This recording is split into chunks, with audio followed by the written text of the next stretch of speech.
جو لوگ سجدے کی حالت میں پاؤں اٹھا لیتے ہیں نماز نہیں ہوتی، باطل ہو جاتی، فاسد ہو جاتی، چونکہ حضور کی حدیث ہے یسجد علی سبعۃ اعضاء، ہر بندہ 7 اعضاء پہ سجدہ کرتا ہے، 2 ہاتھ، 2 پاؤں، گھٹنے اور چہرہ۔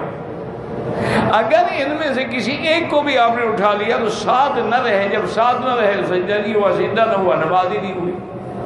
یہ تو کھیلتے رہتے ہیں نا پیچھے ٹانگیں اٹھا کے، پتہ نہیں اس وقت ان کو فٹ بال کھیلنے کا شوق ہوتا ہے۔ یہ آج کل ہمارے نوجوان لوگ ہیں نا، انہوں نے یہی عمل سیکھا ہوا ہے، بڑے آرام سے جب نماز ہوں گے تو کھرک شروع ہو جائے گا، ادھر کریں گے، ادھر کریں گے، ادھر۔ ویسے ان کو نہیں ہوتی خارج، نماز بھی شروع ہو جاتی۔ یہ دکھانے کے لیے عمل کثیر سے نماز فاسد نہیں ہوتی، یعنی وہ عمل کر رہے ہیں۔ انا للہ و انا الیہ راجعون۔ قرآن کہتا ہے ہم فی صلاتہم خاشعون، مومن کی صفت خشوع ہے۔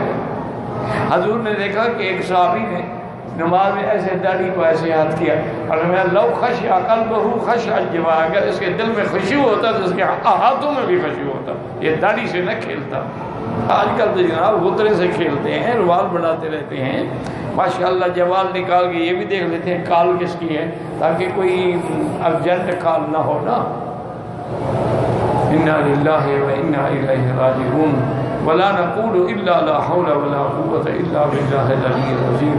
یقین کریں کہ نمازوں کو برباد نہ کرو، نماز میں خشوع ہو، خضوع ہو، نظر سجدے کی جگہ پر ہو، اور جب آپ تشہد میں بیٹھے ہیں تو گود والی جگہ پر ہو، اور بلا وجہ نہ ہلے، نہ یمین نہ شمال، نہ آگے نہ پیچھے، نہ حرکت۔ نماز سکون کا نام ہے، نماز قنوت کا نام ہے، نماز حرکت کا نام نہیں ہے۔